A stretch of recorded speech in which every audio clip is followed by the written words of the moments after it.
All right, guys. Part 2 of the new intake install.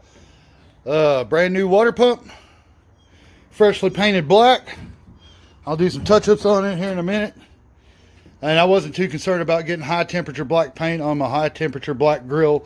So that's why I painted it there. I'm going to go ahead and do a pulley. I'm fixing to go get that pulley and paint it. And then I'm going to start tearing into the truck. So y'all pay attention. And okay, I'm also even painting the water pump pulley, the outside where you can see all of it. I ain't gonna paint the inside. I don't think you're gonna be able to see it. This is actually more than I wanted to do to this old truck, but I guess anything to make it look a little bit nicer. So, all right, back to work. Okay, guys, I got the carburetor removed. I got a Sharpie in my mouth, excuse me. Got the carburetor removed, got the distributor cap off, all the wires disconnected from it. Now, what I'm going to do on this distributor, for people that might have never seen this trick, I still got a Sharpie in my mouth. Okay, you see where the rotor bug, well, you can't. You still can't. Okay. See where the rotor bug's pointing? I'm going to take this Sharpie and I'm going to put me a line here. Then I'm going to loosen the bolt on the distributor and I'm going to pull it up. And then when it turns so far, I'm going to put another line right here. And that's why I know where to get my distributor back in time. Now, you can pull the #1 spark plug. You can, move the engine around until you get on the compression stroke. But for what I'm doing, this is a quick, easy, simple trick. So I'll put a mark, and it doesn't have to be real accurate anyway, because you're gonna have to retime the vehicle anyway. So then it's gonna have to get retimed when I take it in and have the carburetor adjusted. So I'm gonna put a mark right there, just like so, even with that. Now when I loosen the bolt, I'm gonna slowly pull that upwards, and it's gonna turn a little bit. Then I'm gonna put another mark. So let me get that loose, and I'll pull it up and show you that it turns, and then I'll put another mark, and that's where it needs to be before I set the distributor back down in the truck. So let me get to that point, and I'll be right back to you. Okay, I got that bolt removed. Now I'm gonna line by line back up with there. And what to do with my Sharpie? Here, Sharpie. I lost my Sharpie. Anybody see my Sharpie? And guys, I know you can put the cylinder back on top dead center and do all that. Oh, hang on, guys. Let me find my Sharpie. Well, now I feel stupid. It was in my pocket. All right. So this distributor cap being in my way is going to cause a little bit of trouble. I really don't want to remove that cap, but I don't have to. But see how it turned when I lift it up? Now I'm going to go over here and make me another mark right there. Then, well, it's not working right one-handed, but when I put it back in, I'll line that mark up right there. I wish I had a cameraman.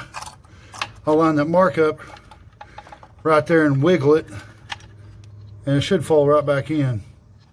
So anywho, I'm gonna finish pulling this distributor, and I might have to take that cap all the way off, which I didn't really want to, the distributor cap, but that's all there is to it. Now you know it's back on close enough to start so you can time it anyway. So okay, let me get back to work. I'm back. Got the intake off. Fixing to set the new one on there. Hold on, I'm getting a phone call. Okay, guys, I probably got way ahead of myself because I got a phone call, then I just started instantly getting back to work. So, like I was saying, up here on the front of the motor, I always use Permatex or a gasket maker. I don't use those gaskets they send with the intakes, because every one I ever used leaked like a sieve. So always use Permatex. My distributor, I dropped it in and it's right where it needs to be.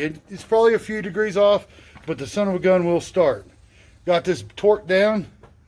Aluminum intake, 25 to 30 pounds of torque. I torqued it at 27. Right in the middle. Now I gotta go to the parts store and make a part run. I'd like to see this thing fire up today. Maybe not put it all the way back together, but fire it up and ran for just a few seconds. So I need some 3/8 vacuum line to go from the PVC valve to the bottom of the carburetor. I need the nipples for the water pump and the intake for the heater hoses. Today on my junkyard run, I got me a plug for that side, and I got the factory 4-barrel fuel line to go to the carburetor. I figure, I bet within about 2 hours, we'll at least get to hear it start and run. And I can't wait. I still got to put the water pump on, all the belts, the fan, the new radiator hoses, new antifreeze. So y'all help me remember, I need antifreeze, 3/8 vacuum line, the vacuum line from the distributor to the carburetor, I'm going to put new there. A couple nipples. Still don't know what I'm going to do about that sticking up, because I don't think my air cleaner I'm going to use has one that'll go to. I might have to just put me a breather right there, which I could do that, which I might do that. I'll look and see how much they are at the auto parts store. But I'm ready to make a parts run. I gotta get some vacuum line and stuff before I even try to fire this thing off. So, and plug in all my distributor cap. So I'll run into the same problem I did when I put the coil in it. Forgot to put in the ground wire and it didn't start. Duh. But anyway, what y'all think? I gotta get some brake clean so I can clean all my fingerprints off of it. I'm not too worried about the grease on the front of the motor. Most of that will be hidden behind the alternator and water pump, but it is what it is. I'm not pulling it and I ain't repainting the whole thing. I am taking care of the parts that I pulled off, and I am painting them. Now if my valve cover gaskets start leaking, I'll pull the valve covers off and I'm going to paint them. A good heavy oven cleaner clean on the front of the motor again, but I'll have to tape off that aluminum intake so I don't discolor it. But what do y'all think?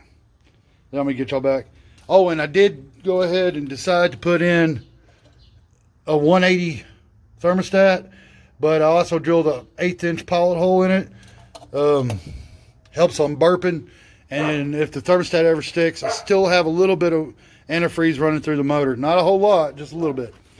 But all right, let me go right down this list. I gotta wash my hands, get to the parts store. I gotta buy some parts. I want to hear this thing fire up today. All right, bye.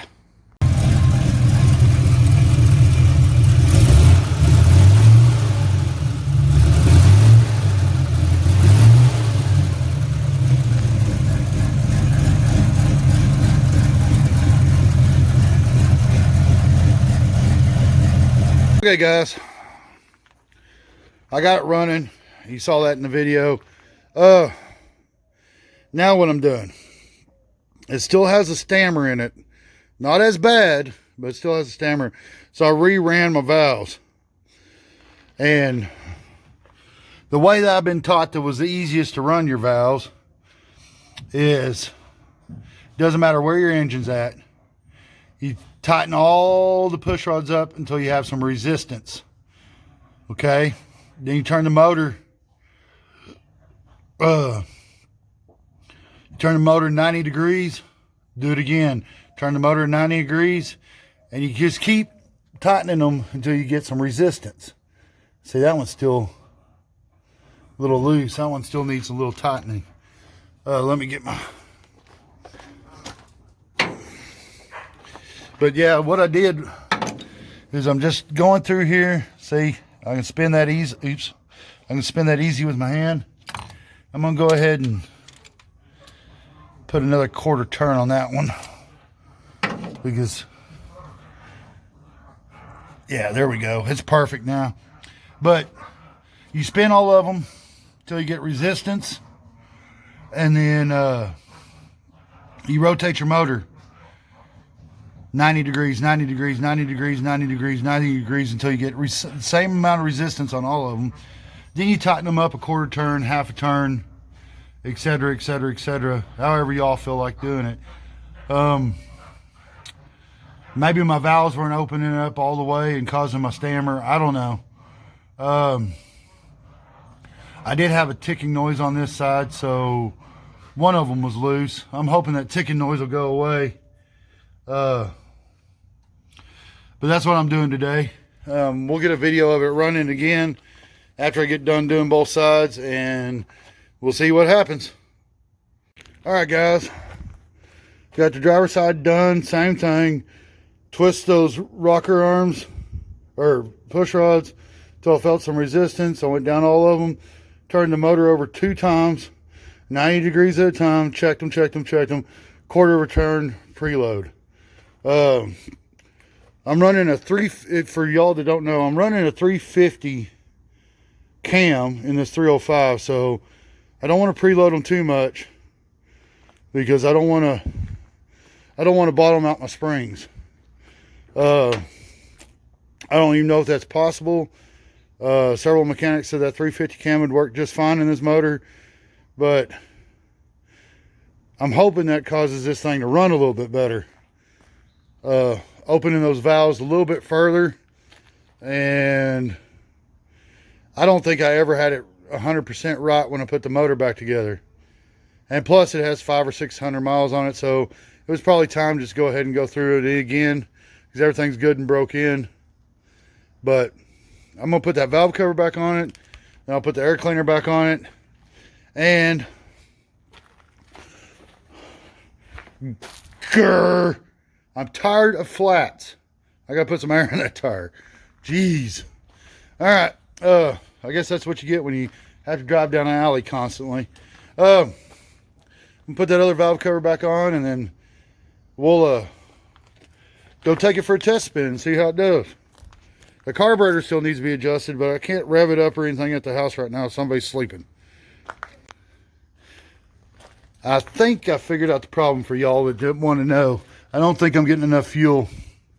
I'm going to have to look into that. It's still not running quite right. It's still sputtering. But anyway, I'm going to end this video here. Please hit the like button. Thank y'all for watching, and I'll catch you on the next one.